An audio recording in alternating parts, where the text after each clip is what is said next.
bà con xuống chợ rất đông này, bán các loại mặt hàng rau củ quả, rau giống này.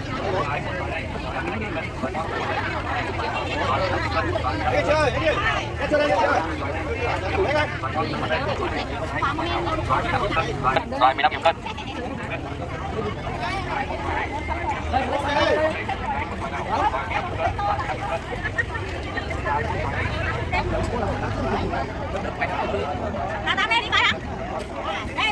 Đồ này bắt cá nha. Cá sông cá ngon.